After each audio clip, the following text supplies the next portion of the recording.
Hello investographers, welcome to investographer YouTube channel. सबसे पहले आपको और आपके पूरे परिवार को दिवाली की बहुत बहुत शुभकामनाएं।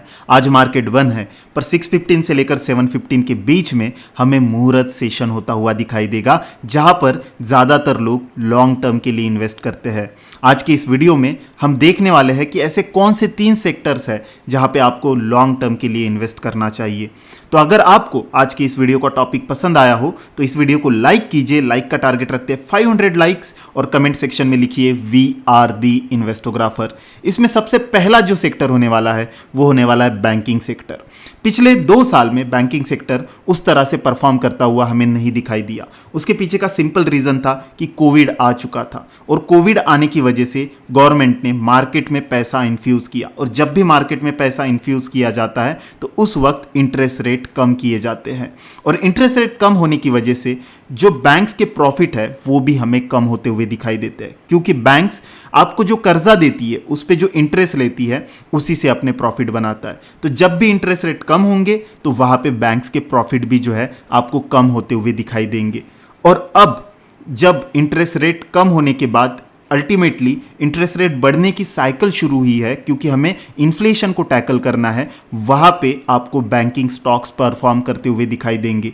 तो अगर हम यहां पर देखें तो बैंक निफ्टी अपने ऑल टाइम हाई के पास आ चुका था और वहां से हमें एक रिजेक्शन आता हुआ दिखाई दिया। रिजेक्शन के बाद 100 डे मूविंग एवरेज को बैंक निफ्टी ने सपोर्ट किया और वहां से काफी अच्छा बाउंस बैक देकर वापस से एक बार 41,820 के लेवल के पास, जो कि ऑल टाइम हाई है बैंक निफ्टी का, वहां पर हमें जाता हुआ दिखाई दे रहा है। तो ऐसे में अगर आने वाले वक्त में बैंक निफ्टी 41,820 का रेंज तोड़कर ऊपर निकल जाता है तो ऐसे में बैंकिंग स्टॉक्स में आपको एक अच्छी रैली आते हुए दिखाई दे सकती है, और ये रैली आपको प्रॉफिट बनाकर दे सकती है। तो इसीलिए हमें लगता है कि मुहूर्त ट्रेडिंग के वक्त आपको बैंकिंग स्टॉक में जरूर इन्वेस्ट करना चाहिए।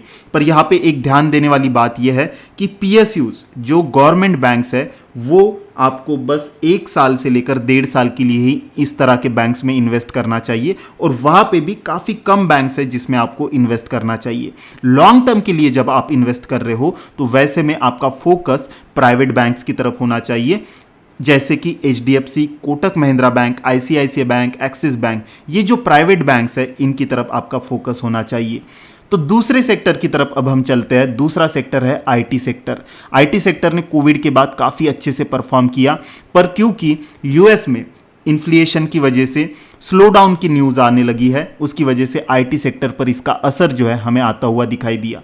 आईटी सेक्टर के जो मेजर 2 कंट्रीज़ है या 2 रीजन्स है जहाँ पे आईटी सेक्टर की सर्विसेज जो है वो एक्सपोर्ट होती है, वो है यूएस और यूरोप, और दोनों ही जगह पे जो है स्लो डाउन आने की खबरें जो है हमें तेज़ होती हुई दिखाई दे रही थी। उसी की वजह से आईटी सेक्टर ने पहले ही काफ़ी अच्छा करेक्शन जो है यहाँ पर इंडेक्स के तौर पर हमें आईटी सेक्टर देता हुआ दिखाई दिया। पर यहाँ पर पिछले कुछ दिनों से आईटी सेक्टर जो है स्टेबल होता हुआ हमें दिखाई दे रहा है। ऐसे में आईटी सेक्टर के जो अच्छे स्टॉक है जैसे कि टीसीएस, इन्फी, एलटीआई, कोफोर्ज, इस तरह के अच्छे स्टॉक में आप मुहूर्त ट्रेडिंग के वक्त इन्वेस्ट करने के लिए देख सकते हो, ताकि लॉन्ग टर्म में आईटी सेक्टर में आपकी होल्डिंग बढ़े और वहां से आपको एक अच्छा प्रॉफिट जो है जनरेट होता हुआ दिखाई दे।